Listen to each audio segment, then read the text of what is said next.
1:35 de la tarde, desde Florencia, la Iglesia Católica, que tiene jurisdicción en la Amazonía, está haciendo un llamado al gobierno para que ayude a garantizar la atención a las poblaciones indígenas, que son la mayoría en el Amazonas y que están tan afectadas por la pandemia. Vamos a tratar de conocer más detalles. Establecemos comunicación ahora con Monseñor Omar de Jesús Mejía. Monseñor, un gusto, gracias por estar aquí en Noticias Caracol. ¿Qué es lo que ven ustedes en el Amazonas que nosotros no estamos viendo de golpe y que por eso prenden las alarmas de esta manera? Vanessa, un saludo cordial para ti y para los televidentes. Sí, muchas gracias. La verdad es que pues, lo que hemos visto es que un rezago histórico aparece en este momento de la pandemia.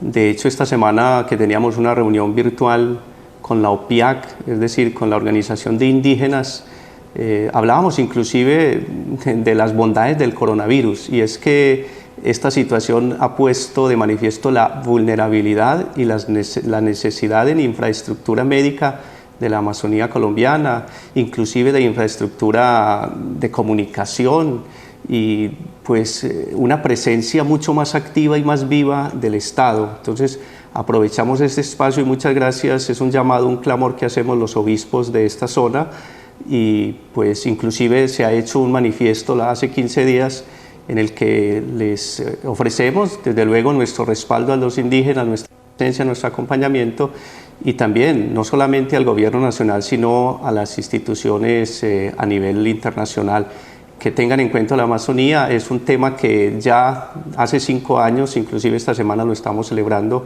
el Papa Francisco a través de Laudato Si ha puesto de manifiesto. Se trabajó bastante, muchísimo en el sínodo pasado sobre la Amazonía, y pues es una problemática social que ellos manifiestan con mucho miedo, porque si el COVID llega a atacar de frente, sería prácticamente un etnocidio en estas culturas amazónicas.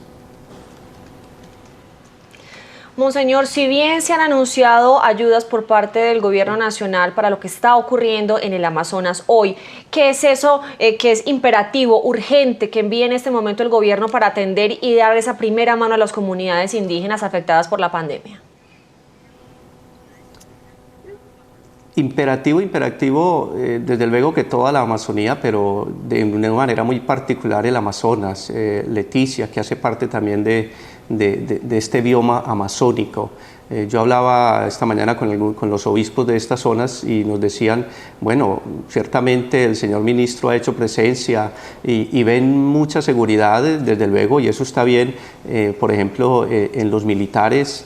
Pero el pueblo lo que manifiestan es que el pueblo está desprotegido. Entonces pues también el pueblo necesita que se haga realidad, por ejemplo, la intervención a los hospitales.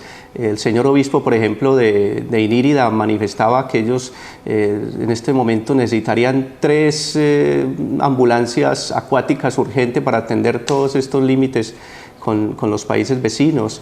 Lo mismo el señor obispo de Leguízamo, Solano, habla de El Estrecho, un municipio que pertenece al Perú, pero que presta un servicio grandísimo a la población de Leguízamo. Ellos han escrito inclusive una carta que le han dirigido al señor presidente que tenga en cuenta el hospital de este lugar, y se la han escrito a los 2 presidentes, a las dos cancillerías, inclusive la de Perú y la de Colombia. Creo que este es un momento también muy oportuno para que haya más unidad entre los departamentos. Una cosa valiosísima que uno aprende de las culturas indígenas es que para ellos no hay límites, para ellos no hay espacios vedados, de un país a otro se comunican, y pues creo que allá tenemos que ir avanzando también, a que a nivel de gobiernos hayan un trabajo mucho más estrecho. Eso sería un grito, un clamor que se haría representando e invocando y haciendo comunión con nuestras culturas indígenas, que haya más inversión en salud. En este momento eso es urgente. Monseñor, frente al tema alimenticio, ¿cómo están las comunidades indígenas del Amazonas? Porque dicen, bueno, hay que quedarse en casa, pero la gente que no tiene que comer en casa, ¿qué hace? Bueno, la verdad es que pues, tengo que reconocer, la Iglesia hemos estado muy de la mano con los gobernantes, hemos tratado de hacer un trabajo de darle respuesta en lo inmediato a las comunidades.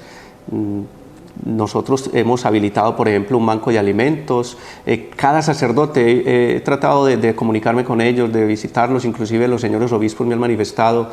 Ellos han hecho proyectos en los que instituciones internacionales de iglesia nos han colaborado. Tenemos que hablar de Cáritas Española, darle gracias a Cáritas Noruega, darle gracias también a Adveniat, que es una institución de caridad y de obra social de Alemania y que nos colabora muchísimo en la iglesia colombiana. Hay entonces un buen trabajo en este sentido. Sin embargo, tenemos, pues sabemos que el futuro inmediato no es tan esperanzador, y por eso pues también estamos hemos hecho algunos proyectos sobre soberanía alimentaria.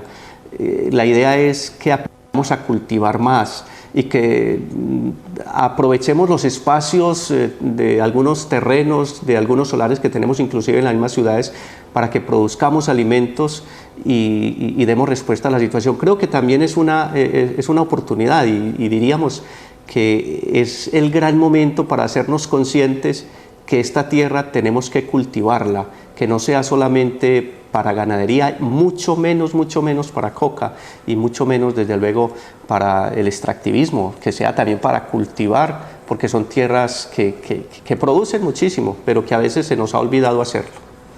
Sobre todo tan paradójico, ¿no? Que es el pulmón del mundo y está quedándose sin aliento. 1:42, Monseñor, un gusto estar aquí con usted en Noticias Caracol. Es Monseñor Omar de Jesús Mejía. Gracias. Bueno, que Dios les bendiga y muchísimas gracias.